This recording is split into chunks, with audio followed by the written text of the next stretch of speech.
this banning phase, and IG, they're very happy to pick up that OP duo, which is going to be the Yuumi first, it seems like. Yeah, so Yuumi locked in, Zeri available, but you can play Yuumi with other champions as well. And then there is, like you say, the Nico still available. There's the Annie available as well, which not necessarily something that's been prioritized this early. I mean, Vi as well would be a really good lock-in. Yeah, there's plenty. Exactly.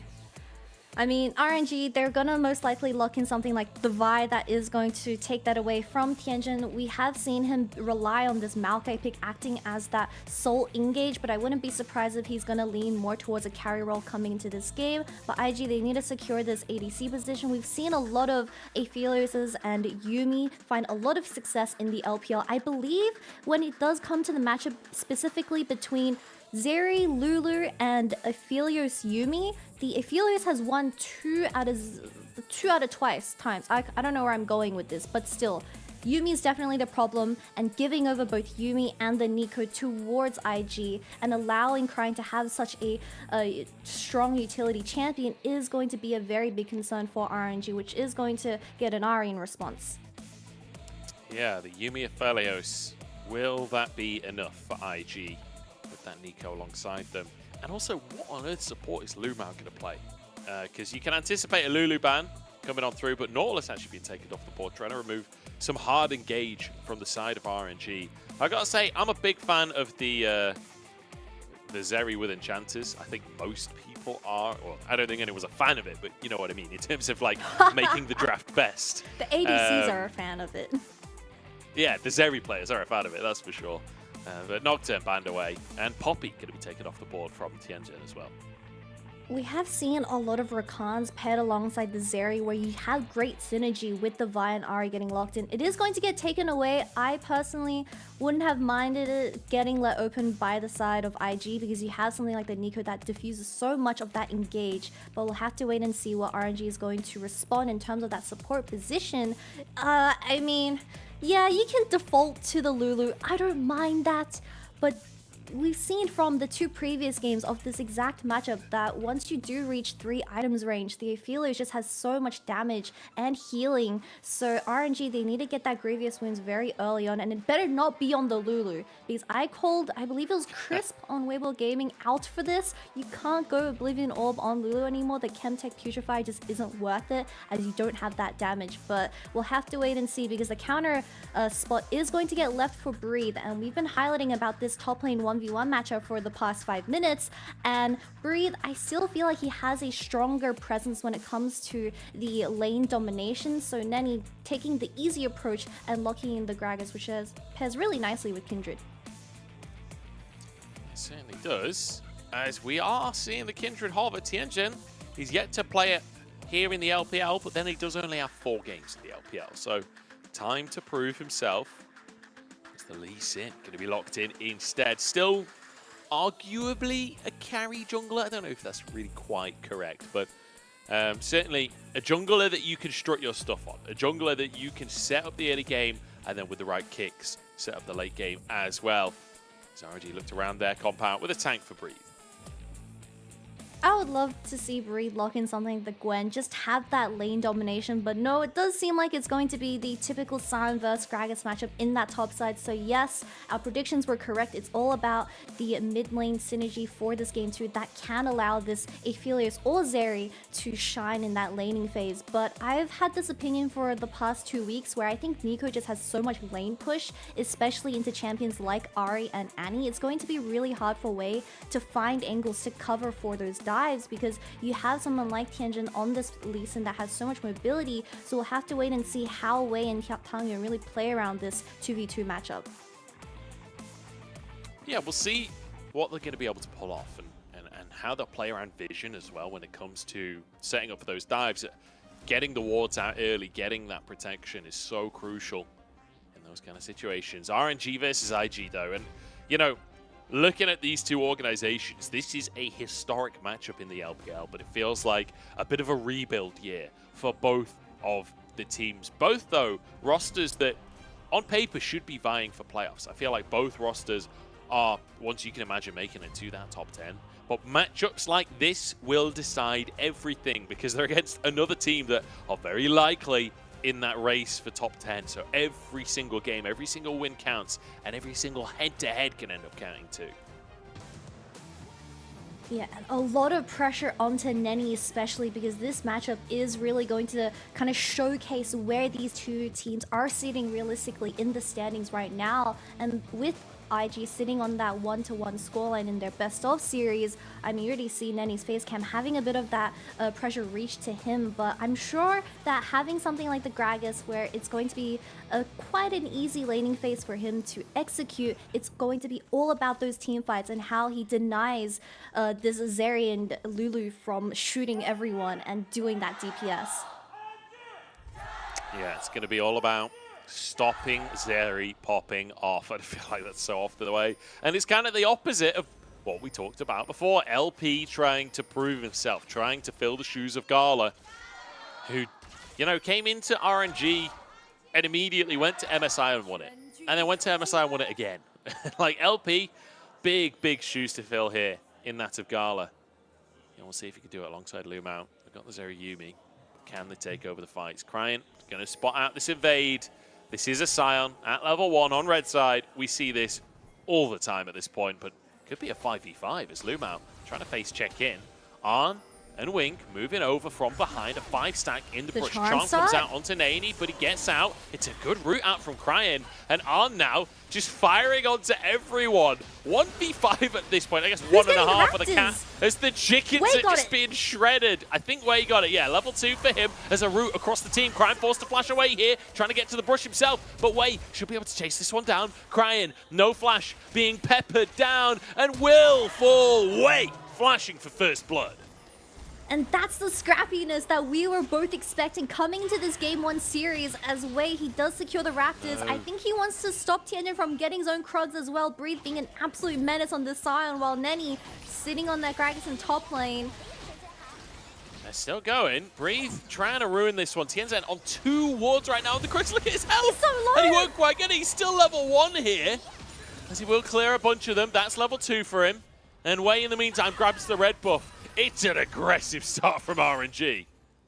And the biggest difference is that LP Healish is eating up that solo XP by himself in the bottom lane, while IG, they were losing in terms of there's a bottom skirmish, and now Tianzhen losing his red buff as well. That is going to stop his dueling potential up against Wei in this early game, and I'm really worried for him as RNG, they came into this game with a plan. He certainly did. Breathe, he can just walk up to this top lane. Doesn't even have to TP because Neny wasn't hard shoving because that TP was available. Trying to deny as much CS as he can just by slow pushing here. But ultimately, it's still just an absolute win for RNG, right? Look at the gold. 600 lead already at 3 minutes. That's not a bad little start, especially when your AD carry is 10 CS up at the 3-minute mark. Sparring heavily in the bottom side, though. Arn trying to punish a little bit in the bottom. RNG's bottom lane trying to look for a reset here as LvMao, because he was there for a lot of that bot lane skirmish, no pots in hand either, so he's not going to be able to stand up against Yuumi's kind of sustain in this lane. But Wei, he's just gonna triple buff Tianzhen in this Game 1, and I'm pretty sure Tianzhen, I mean, his mid lane had to burn flash with that 3v3 occurrence in the early game, so it's gonna be really hard for him to even contest a lot of these early objectives. So bit of a rough start for IG, which is exactly what you want, because we are trying to see a challenge coming into this game for the side of this new roster, where they are going to be having a bit of a scrappy communication situation.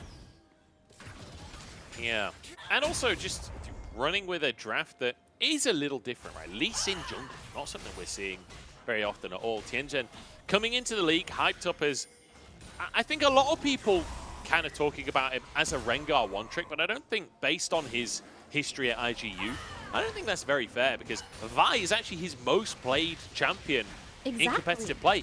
85% win rate on this pick, 11-2. Now, granted, obviously, that's LDL, so the win rate doesn't necessarily transfer to LPL.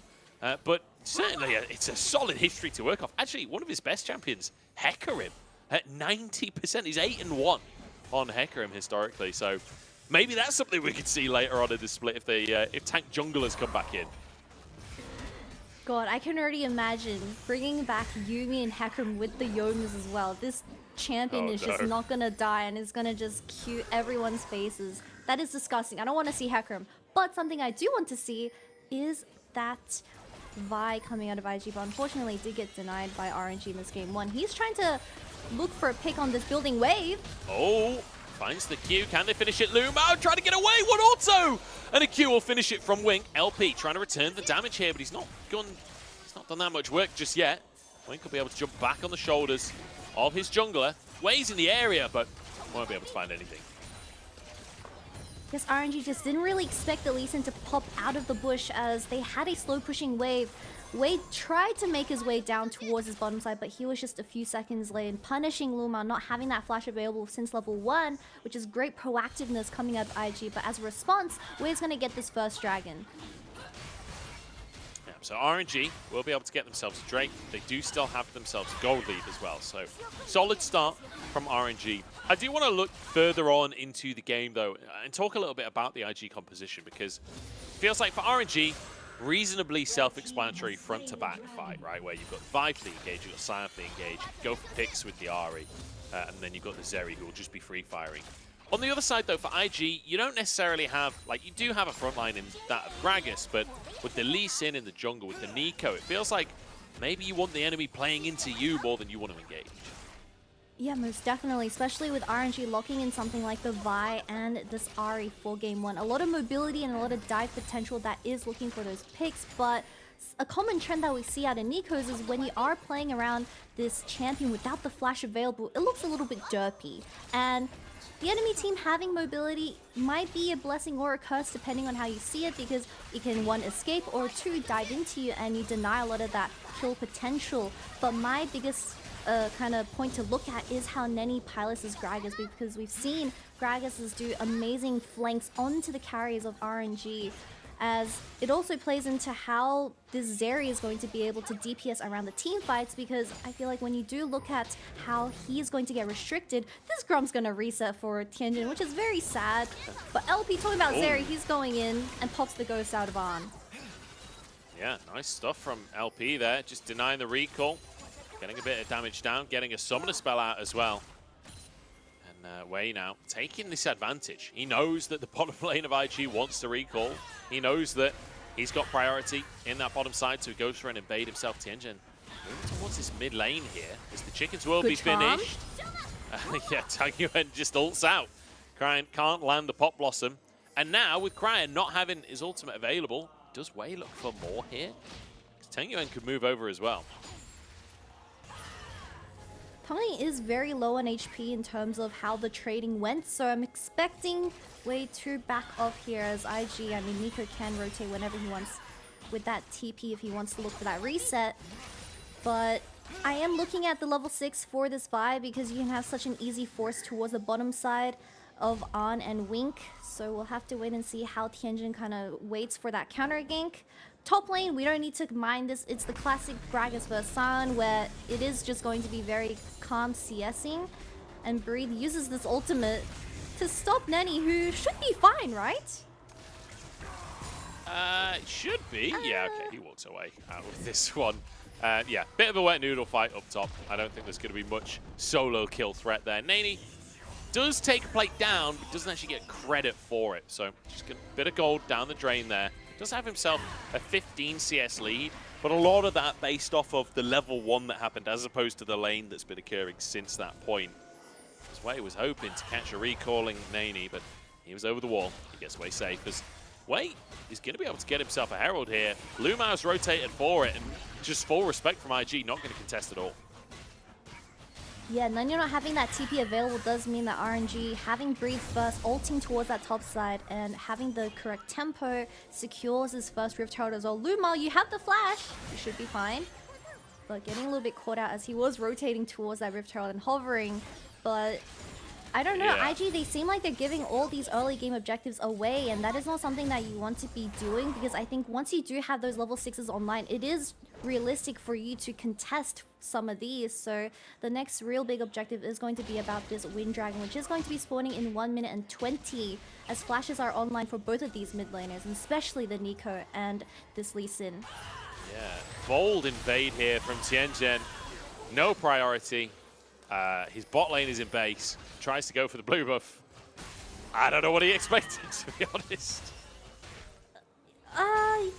I guess he burned both the Vial and the Ariel before this dragon fight, but that is going to be the kill going into Tangyuan's hands, as it is going to be an Everfrost Ari for this game 1, so a bit of a utility mid laner for this Zeri to work off. But yeah, that was just an overextend. You had On coming out of base, and he just seemed like he was a little bit lost. Maybe he was a bit too confident with how Cryin had that priority in the mid lane, but Tangyuan didn't care. He just rotated straight away. Yeah, bit of a tough one. Bit of a tough one from Tianzhen. I like the proactivity. I like him wanting to go for that play, but unfortunately, not able to make it happen. Like you say, though, Drake coming up in 15 seconds, and so far, objectives have been the story of RNG's game. This has been their bread and butter. Took the first Drake, took the first Herald, yet to use that Herald, but perhaps could use it in that mid lane. A, to get some platage, but B, to get priority for this Drake. Wei could move over. Like you say, the ultimate's on cooldown still for Wei and Tangyuan, so perhaps waiting for that before they try and make a play for the neutral. Just taking a look at the vision, RNG, they have a lot of great vision protecting their own jungle. However, they won't be able to spot this one just quite yet. Tangyuan, he has to TP back, but I think he has a really good flank angle if IG is not too careful about this one. Yeah, Tangyuan is going to be late to the play here. Dragon will have already gone down. Wei, I don't think he can get in for a 50-50. This will be Drake taken. IG, though, do they get away with the play? As in fact, oh, I see what RNG are doing. They're saying, you know what? You can have the Drake. We've already taken 2 plates bot. We've got a Zeri and we've got a Herald. We're just going to take bot tower. Wait a second. Wei is in the brush. On wants to make the play. Tangyuan actually over the walls. Yeah, not the greatest play in terms of Tangyuan's ult here, but it will be at least a lot of damage on this tower with a TP coming on through. Can they actually finish this one? Cryine's here, and he gets a route onto LP. No follow-up for now. Tower low, but protected by IG. That's 4 plates going to the hands of LP, and that's exactly what RNG was looking for. Although the dive didn't get pulled off, they burned the TP away from Cryin, and they were also denying a lot of that CS from going into On's hand, who has finished his call by now. But RNG, they do seem like the more proactive team, which is exactly what you expect out of Wei and Tangyuan, who have been working together for so long. But now, red and white weapons does mean that On does get a pretty solid answer there. A couple of plates for himself. Wei spots out Tianzhen. Waits for that recall. Wants to make a play on the bottom side, but I don't think he'll find a window. The ward in Tribrush should spot this out. That's the window. Yeah, I wasn't sure if he was just going to smash his Archie and try and go for it anyway there. That would have been a bit dicey. Great charms so far from Tangyuan in this game. Yeah, and that is going to be 5 plates going into the hands of the Zeri as well. Already sitting on that Kraken Slayer, so... Oh, Wei looking for more! Okay. There's the ultimate that we were on about as Wei just fully sacrifices himself for the play there. A kill for a kill. Both junglers getting those kills in the end as well, as a wave at least will be crashed from Tangyuan. But yeah, a bit of a questionable dive, honestly, from RNG. Whether or not that's worth, I mean, I'll let you guys at home be the judge. That felt a bit personal from Wei towards his old mid laner, as I don't think... Oh my god, no! this red buff reset it. Are you serious? I love how Arn actually goes and takes the red buff there while Tianzhen is in like front of 2 meters away from it. It's like, are we really doing red buff for AD carry at 14 minutes? That seems a little over the top, but yeah, they will be able to get it. LP that was what, like 2 HP when it reset. That's really unlucky. Yeah, especially if you consider how this game started. Tianzhen wasn't able to secure his first red buff, and at 14 minutes, On just takes it right in front of his face, especially with his Rift Herald spawning in 50 seconds. I can kind of guess that they want to look for that 5v5. However, you do have the Kraken Slayer and both the Gale Force available in this 5v5 that is going to be in 40 seconds. But we don't have that Pop Blossom available just quite yet, which is going to be a huge engage source for the side of IG.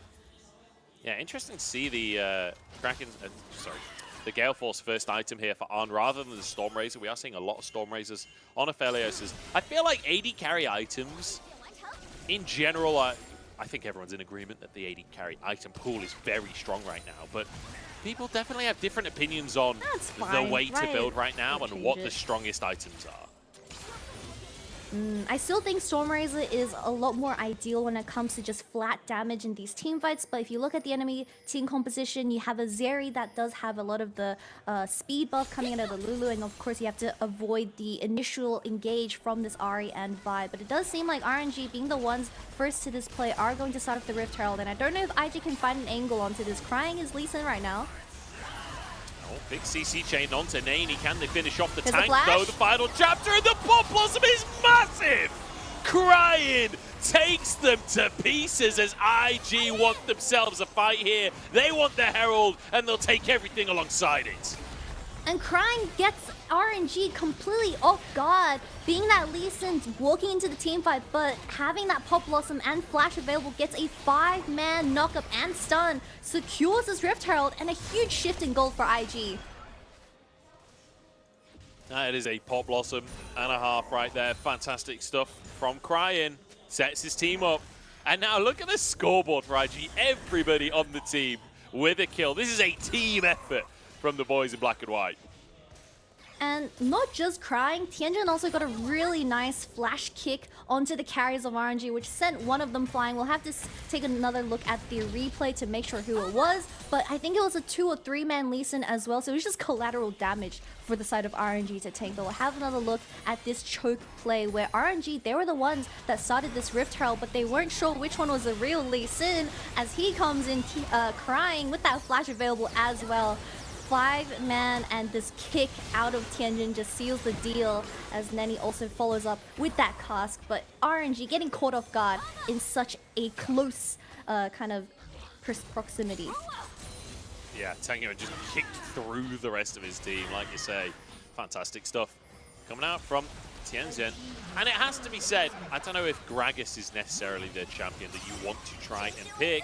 There's LvMao getting chased down, and another great kick comes out. The Q is there, but he's knocked up instead and taken down. LvMao survives. Now Pop Blossom from Cryin to try and salvage the play. Weigh the target, and it turns it into a 1-for-1. Another really good flank coming out of Cryin as he wrapped around and caught RNG off guard, but like you said, it is going to be a 2-for-1. Oh, 1-for-1. LvMao somehow lived that when the Lee Sin Q connected, but fortunately with RNG's team being there, they stopped the Lee Sin from taking that, and Tianzhen had to make the sacrifice. But I'm slowly getting worried because this Aphelios is going untouched in all of these team fights. As we take another look at what just happened, LvMao gets engaged on, and Tianzhen had his eyes locked onto him. This Q2 didn't come out, as we also had Wei committing his ultimate onto this jungler. But as a return, we have a 4v5 while we have Breathe just CSing in that top side. Yeah, Tangyuan actually found his Everfrost. That was what denied the follow-up Q from Tianzhen. So very nicely played by Tangyuan, who has been on point with the charms and Everfrost so far this game. Neny, you may have survived the play in the river, but I don't think you survived with this one. 3 people just beaten down on this Gragas. He's damn tanky. They are struggling to finish him off. A lot of time to kill. They will get the kill in the end. Yep, and this is exactly what you want to see out of RNG. Use your pick potential and look for those side lane plays. Although Neny took a very long time to kill, there are no major objectives just quite yet around the map, so that was just a really nice pick onto this Gragas. But we do have to talk about how IG, this Aphelios and Yuumi, they're slowly scaling. We don't have Grievous Wounds coming out of RNG just quite yet, so I'm not too sure how they're going to really deal the damage onto this Aphelios, especially if they are going the Everfrost, Lucidity Boots, and Banshee's Veils second. Is that the bounce right there? Yes. Syot just smashing a tier 2 tower with no contesting. Neny, TP's down, but that's too little too late. Tower taken anyway. As RNG honestly getting a side lane tier 2 pretty much for free. Like, what is the answer on the map from IG here? Potentially a dive at the top side. Tangyuan, great charm, great Everfrost. Tianzhen, he can't make this play happen anymore. Ultimate available for Tangyuan. There's now a dive in the mid lane as well. It's Aphelios down on, taken apart, Wink the next target. And RNG there speeding up the pace. Tangyuan 2v1s on the top side as the rest of the map is taken apart by RNG. They just gonna stop Baron. IG, they're missing 3 members. But Cryin does have that Pop Blossom available, so I'm not too sure if he can deny this, but a really good flank coming out of Breathe, utilizing that push from the bottom side and catching the bottom lane of IG off guard, and that is going to be a successful dive for the mid lane tower. And Tianzhen just kind of take too many abilities from Tangyuan as if every charm connected, and he was just getting caught in the top side himself. Yeah, I did feel like Tianzhen and Cryin not really on the same page. Like, Tianzhen really trying hard to commit to the dive on the top side, and Cryin was like pretty clearly not on board for the play. In the meantime, Wei just over the wall onto on good Gale Force, but the follow-up play is Breathe comes in from behind. Yeah, try to dodge this as RNG Vi ults on to the face and Breathe connects with his one as well. So that was just a very doomed situation for the side of IG. But we'll have another look at what happened this top side, because it's Tianzhen being the one initiating, but after the Q connects, nothing else really follows up, and Tangyuan just slowly chips away at this Lee Sin. And Cryin going back to get his wave, or at least reset for this mid push. Yeah. Just leaves the Lee Sin to die by himself. I mean, Cryin can't go for the initial dive because there's no wave. And Tianzhen lands the Q. And you just see that classic, like, Lee Sin drone come on through, where it's like, the Q is hit, I must press Q again. And he flies in, finds a 1v1 with Tangyuan, who, perfect charm and everything, like, really great play coming out from Tangyuan. And it's just the perfect punish. And then you see the discoordination again, where Tianzhen gets flashed on as Cryin has backed away. They're obviously not expecting Tangyuan to go for the play, so really well played by Tangyuan, but also just IG leaving something to be desired when it comes to the coordination. And especially with this Dragon Soul point spawning in 10 seconds, I'm not too sure if IG can even walk into contest at this point, as Tangyuan is just having constant pressure on this Ahri with that Baron buff. He can realistically look for a really nice flank with that Banshee's Veil. He should be fine here. Just walk over there and continue to show some presence in the mid lane while we have the rest of RNG securing this third dragon for themselves, which is going to be an Ocean Soul Drake. And we all know and love, kind of hate, love. I'm not too sure what your relationship is with these Dragon Souls, but Ocean is something that you don't want the enemy team to be having at 27 minutes. Especially on Scion, right? You just get so much value. Like this one, a Mountain, when you've got a Scion on your team, are just so oppressive during the team fights. Cryin on the front line here. Tianzhen looking like he wanted to start a fight there, but I don't know if it's a winnable fight. LP gets caught though, knocked back, knocked up, but he still survives. And now the Lightning Clash comes out, and the health bars will drop.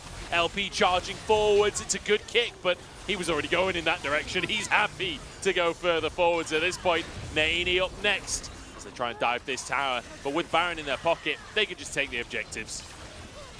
Really good peel coming out of RNG, as well as you see Cryin getting that one-man ultimate onto LP, but him having the double summoners didn't mean too much, as IG, they're struggling to follow up with any damage, and that is going to be the mid lane inhibitor as they work towards this top side as well.